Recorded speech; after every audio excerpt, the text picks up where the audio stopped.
Now, we've got a mobile games review for you this week. Guys picked a few titles to play on your phone.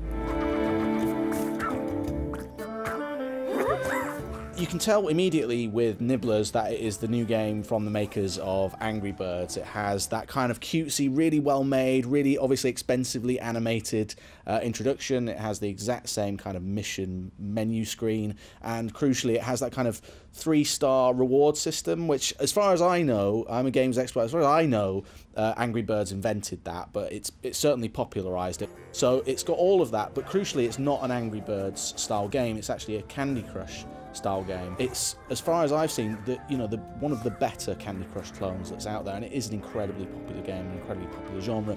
The problem with it is that I find is I think I'm pretty good at these games. Eventually, you're going, no matter how good you are, you're gonna hit a wall where you keep failing it, and you only get a certain number of retries per day unless you put down money to unlock more lives.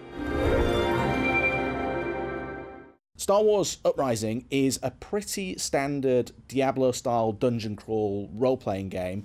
You know, pretty standard, quite repetitive and boring gameplay, but the really interesting thing is what it does with the Star Wars universe. The citizens of the Anowid sector embrace their place in the Empire. Star Wars Uprising is a free-to-play game that fills in the gap between Return of the Jedi, so the last sort of chronologically speaking, the last film, and The Force Awakens, which is coming out at the end of the year. Like I say, the gameplay itself is very, very standard. You pick a character, you customize them, you take on missions in this world, and the missions tend to be very repetitive. You go here and sort of kill a few of the, well, try and assassinate a few of the not the stormtroopers, but the enemies, the Empire, the new Empire that's in this game. What makes it really interesting is that it fills in the story from those two particular films. It's pretty well written. It's not voice acted, which you wouldn't really expect from a free-to-play game. So there's a lot of reading to do.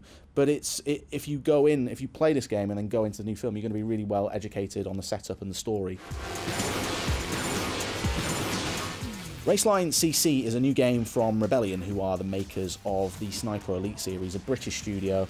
Had a lot of success with this first-person shooter, and they've decided to go and get into mobile games and make a racing game. It's a pretty, it's very much like CSR Racing in terms of the gameplay. It's very simple.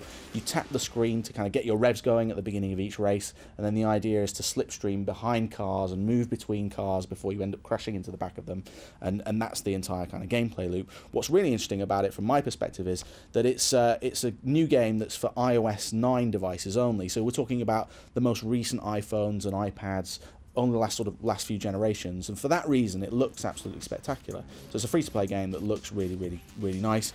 The thing that I found maybe a little bit annoying about it is it's free-to-play, so you'd expect that there'd be lots of ads in it, but there are so many ads in it, and you have to spend £1.49 at least on in-game items to remove those ads, but I think that's probably a fair asking price for what you get in this game. Oh, right, I think it's time I went and had a shower. See you again next time. Bye-bye.